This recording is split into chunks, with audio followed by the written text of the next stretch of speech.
आप सभी भक्तों को इस सुंदर ज्योतिष चैनल की तरफ से सभी को राधे राधे।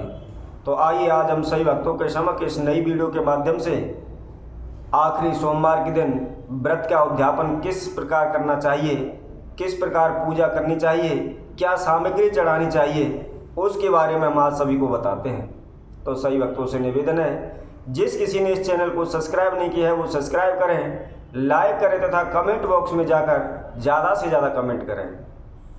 तो सभी भक्तों को हम बताते हैं, यदि किसी भी भक्त सज्जन ने सोमवार के व्रत रखे हुए हैं तो उन्हें सुबह नहा धोकर, यदि कोई स्त्री महिला है तो उसे बाल धोकर पवित्र होना चाहिए, धुले हुए या साफ कपड़े पहनने चाहिए और पूजा की सभी सामग्री लेकर शिव मंदिर में जाकर शिव जी के समक्ष एक घी का दीपक जलाकर हाथ में पुष्प और चावल लेकर सर्वप्रथम संकल्प करें कि हे प्रभु, हमने आपके जो भी व्रत किए हैं, जैसी भी पूजा की है, उसमें हमारे द्वारा किसी भी प्रकार की कोई त्रुटि या कमी हुई है या हमसे कोई भूल हुई है तो उसको क्षमा करते हुए आज मैं आपके व्रतों का संपूर्ण करने जा रही हूँ। तो आप मेरे द्वारा की हुई इस पूजा को आप स्वीकार करें। इस तरह संकल्प करके वह अक्षत और पुष्प शिवलिंग पर चढ़ा दें।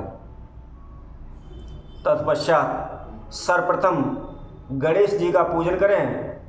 उसके बाद कार्तिकेय, माँ पार्वती तथा नंदी का पूजन करें। उसके बाद शुद्ध जल सुंदरी पर चढ़ाएं।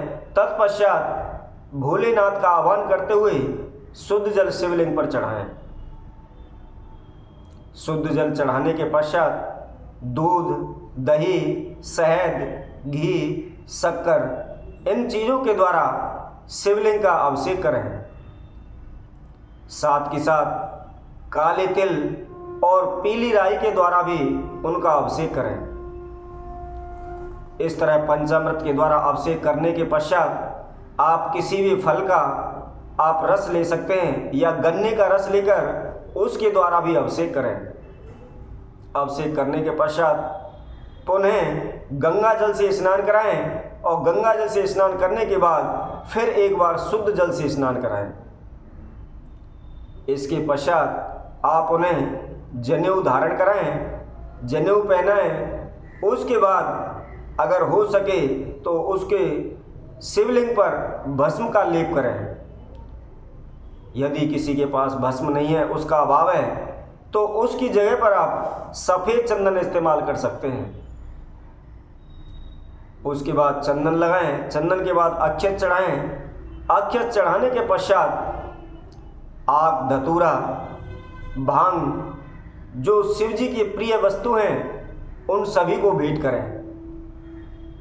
उसके बाद बेलपत्र 108 लें। 108 नहीं है तो 51 ले सकते हैं। 51 भी ना हो तो 21 लें। 21 भी ना हो तो 11 भी ना हो तो आप 7, 5 या 3 बेलपत्र लेकर उन पर सफ़ेद चंदन के द्वारा श्री राम या ओम नमः शिवाय लिखें और लिखकर शिव जी को अर्पित करें। सभी भक्तजनों को एक बात ध्यान रखें, जब भी हम शिव जी की पूजा प्रारंभ करते हैं और संपूर्ण होती है, तब तक मन ही मन ओम नमः शिवाय का जाप अवश्य करते रहें। इसी तरह आप बेलपत्र अर्पित करने के पश्चात एक कनेर का पुष्प लाकर वो भी उनको चढ़ाएं। कहते हैं कि जो कोई भी भक्त सज्जन कनेर का पुष्प शिवलिंग को अर्पित करता है तो उन्हें मन वांछित तथा धन धान का आशीर्वाद मिलता है। उनके घर में बरकत होती रहती है, घर में सुख शांति रहती है तथा जो भी हमारे मन के अंदर इच्छा होती है, मनोवांछित फल प्राप्त होता है। इसी तरह आप सभी से निवेदन है, जो भी हमारे द्वारा पूजा विधि बताई जा रही है उसको संपूर्ण तरीके से करें। इसके पश्चात आप शिव परिवार के जो भी वस्त्र लेकर आए हैं, जो भी आपकी इच्छा से है या आप जैसा भी आपका अरेंजमेंट है, उस हिसाब से उन शिव परिवार को वस्त्र भेंट करें। वस्त्र भेंट करने के पश्चात जो आग होता है उसके 108 पुष्पों की माला बनाएं और माला बनाकर वो शिव जी को अर्पित करें। ऐसा करने से हमें निश्चित ही सुख समृद्धि का आशीर्वाद मिलता है। और उसके बाद आप जो भी फल हैं उन फलों का भोग लगाएं। फलों का भोग लगने के पश्चात आप जो भी मिष्ठान लाए हो, पंचमेवा है या सावक के चावल की खीर है या लड्डू हैं, जो भी आप प्रसाद लेकर गए हो उस प्रसाद का भोग लगाएं। तत्पश्चात आप सही भक्त एक जो पान का बीड़ा होता है, मीठा पान लेकर वह भी शिवलिंग पर अर्पित करें। कहते हैं जो कोई भी भक्तजन शिव जी को पान का मीठा बीड़ा समर्पित करता है तो उनके घर में कभी भी उच्चाटन नहीं होती, आपसी तनाव नहीं रहता, आपसी मतभेद नहीं रहता, मन को शांति मिलती है तथा घर में सुख शांति बनी रहती है। सभी के मन में, दिल में मिठास पैदा होती है। इसलिए शिवलिंग पर पान का बीड़ा अवश्य चढ़ाना चाहिए। इसके बाद आप शिव जी को इत्र समर्पित करें।